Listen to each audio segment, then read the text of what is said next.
नमस्कार, मैं सुप्रिया सहरावत एक बार फिर से स्वागत करती हूँ आपका अपने चैनल एस्ट्रो हीलर सुप्रिया में।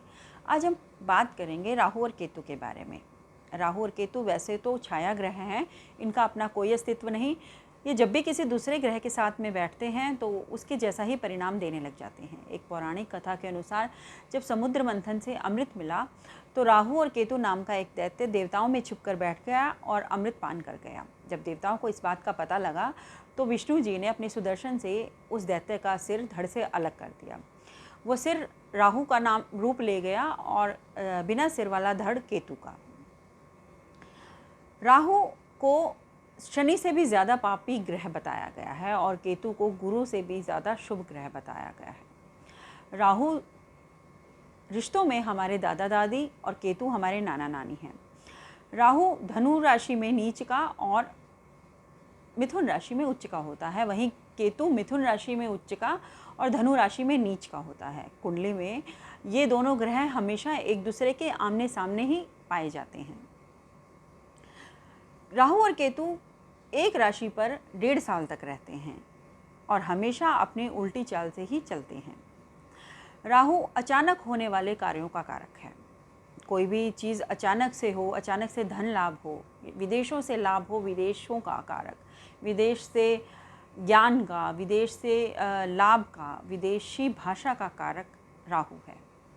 राहु सट्टे का, लॉटरी का, षड्यंत्र का कारक भी राहु ही है और वहीं केतु ज्ञान का, गुप्त ज्ञान का, तंत्र का, मंत्र का, ज्योतिष का, इन सब का कारक केतु है। केतु व्यक्ति को आध्यात्म की तरफ लेकर जाता है।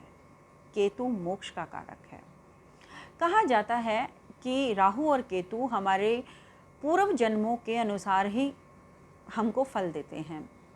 राहु कुंडली के जिस भी भाव में बैठता है तो समझ लीजिए कि पिछले जन्म में उस भाव से संबंधित हमारी कोई इच्छा अधूरी रह गई है और हम इस जन्म में वही इच्छा पूरी करने के लिए आए हैं।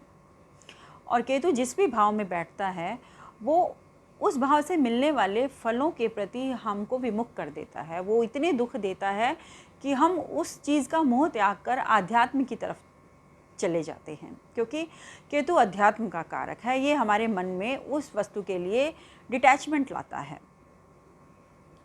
राहु 3, 6, 11 में अच्छे फल प्रदान करता है। ये तीसरे भाव, छठे भाव और 11वें भाव में अच्छे फल प्रदान करता है। राहु अगर आपका चौथे घर में बैठा है तो आपको ये पूरा जीवन दुखी रखेगा और यही राहु अगर आपका 5वें घर में बैठा है तो ये दुर्भाग्य का कारक बनेगा। राहु आपका अगर 9वें घर में बैठा है तो भले ही आप राजनेता ना हो लेकिन आपके राजनेताओं से बहुत अच्छे संबंध होंगे। और वहीं केतु मोक्ष का कारक है। 12वें घर में बैठकर केतु मोक्षदायी बन जाता है और केतु अगर 5वें घर में बैठा हो तो ये आपको बहुत ज्ञानी बनाएगा। आपकी गणना बहुत अच्छी होगी, आप एक बहुत अच्छे विद्वान और एक सफल ज्योतिषी बन सकते हैं। राहु के हमें अच्छे परिणाम 42वें वर्ष के बाद मिलते हैं और वहीं केतु के 48वें वर्ष के बाद। जब व्यक्ति अपना यौवन काल काट कर आत्मज्ञान के लिए भक्ति की तरफ, आध्यात्म की तरफ चला जाता है तो उसको केतु के अच्छे परिणाम मिलने लग जाते हैं। अब राहु और केतु के अच्छे परिणाम प्राप्त करने के लिए कौन से उपाय हैं जो किए जाए? सबसे पहले राहु के उपाय। राहु के लिए अगर आपको राहु की महादशा चल रही हो तो आप दुर्गा जी की आराधना करें। राहु के लिए आप लेबर क्लास को बीड़ी सिगरेट का दान करें। राहु का उपाय में आप एक लाल किताब का उपाय कर सकते हैं। आप पक्षियों को जो होती है वो दाने के रूप में डालें। राहु के उपाय में अगर आपकी राहु की वजह से आपका दिमाग खराब रहता है, बहुत टेंशन रहती है, आप एक छोटा सा उपाय है, आप रसोई में बैठकर भोजन करना शुरू कर दीजिए। राहु के उपाय में आप लाल कुत्तों को मीठा भोजन खिला सकते हैं। वहीं केतु का उपाय, केतु के उपाय में अगर आपको केतु की वजह से संतान प्राप्ति में दिक्कत आ रही है तो आप 40 दिन तक कुत्तों को दूध पिलाएं। केतु के उपाय में आप केतु का रंग सफ़ेद और काला होता है, आप सफ़ेद और काला कंबल गरीबों को दान दें। केतु के लिए आप मेडिटेशन सबसे बड़ा उपाय है। आप जितनी मेडिटेशन करेंगे, आध्यात्म की तरफ जाएंगे, केतु के आपको बुरे परिणाम मिलना बंद हो जाएंगे।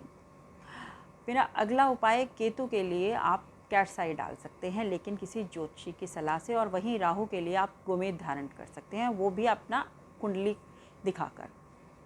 ऐसे आपको कभी भी कोई भी स्टोन नहीं पहनना।